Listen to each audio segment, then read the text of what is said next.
So you've spent pretty much all of your cheeky savings on a new PC setup. But you've realised you've forgotten to spend the money on the one thing that will do justice to all of those sick beats, yo. Unfortunately, being down with the lingo doesn't give you any green, so you've only got about 30 simoleons to spend on making those beats whack. Now this is where the majority DX20 speaker system, just like myself, shows its truly conservative roots. Now let's have a quick tour of a DX20 speaker system. The main module of the system is the 5-inch subwoofer housed within the square module. Upon this module there are 3 knobs that control bass, treble and volume. There are also 4 buttons denoting power, track forward, back and play pause functionality. Below these buttons we have the tweeter connections for left and right that, together with the sub, are advertised to boast a major 80 watts of power. Then next to this, an SD card reader and a USB input. Finally, we have all of the connectors for the main hub, including USB power, the auxiliary input, and the remote turn dial at the bottom of the sub. The speakers are powered by a USB-A cable that can be hooked up to your PC, your console, monitor if you have the ports, or just simply to a USB power plug. Sound can then be paired either through Bluetooth or the attached auxiliary cable.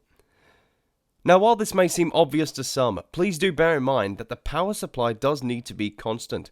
So if you have multiple inputs to your monitor, you'll need to make sure wherever your USB port is plugged in has constant power. Now I've found the auxiliary connection on the majority DX20 to be slightly inconsistent, sometimes giving a slight buzzing sound when connected to a source. Depending on the input, volume through this connector is also inconsistent, sometimes reaching its full potential, oftentimes not. The Bluetooth connection though, I have found this not to be an issue, with a stable connection that is easy to pair and decent utilization of the full power of the speakers no matter what device it is connected to. Speaking of sound, these are pretty much exactly what you would expect at this price point. Trebles and mids come through well, with no hint of tinniness in the audio. However, despite the separate bass module, the bass tones in the DX20 are not very strong, acting more like a mid-woofer than a subwoofer, adding a little bass rumble into the sound. This is to be expected though, considering it is powered by a USB-A connection. In this regard though, I have found that the best sound comes from turning both the treble and the bass dials to their max setting, in order to get as much bass frequency as possible while not losing the balance. One of the neat features included in this package is a small volume dial that also acts as the power on and off and source selector, along with a headphone throughput. Twist the circular knob left and right to change the volume, press to change source, which will give you a very generic and slightly disconcerting women's voice, AUX mode, and hold to turn off and on. This knob does not have a limit on either side though, so the included symbols on the knob really are just a guide.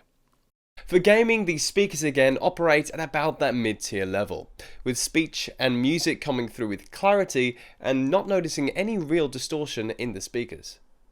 However, those who like FPS games and ones with bass-rich sound effects may need to look elsewhere, as the lack of real bass frequencies means you do not get the same oomph as you would with speakers with a stronger subwoofer.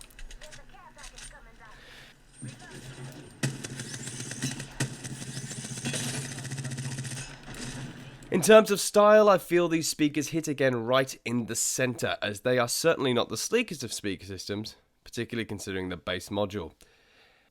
However, due to the single USB power source into the bass module, and the tweeters being able to be separately plugged in from there, it becomes relatively easy to manage the cables. However, the short length of the cables from the tweeters into the bass module doesn't give you enough wiggle room for larger desks to place them where you need. Another thing I wish was longer was the USB cable coming from the module, as the included one doesn't quite reach the power supply that I have. This is all the more of an issue due to the hard wiring of each of the cables, including the volume dial, into the rear of the woofer, the only modularity coming from plugging in the outboard tweeters. Apart from the cable length, the two main gripes that I have with the DX20 system are, firstly, that when it is turned on, an idle hum can be heard emanating from the bass module. Now, while this is not a deal breaker, it does mean that I have to turn off the speakers when they are not in use, as the hum is noticeable when they are not playing sound.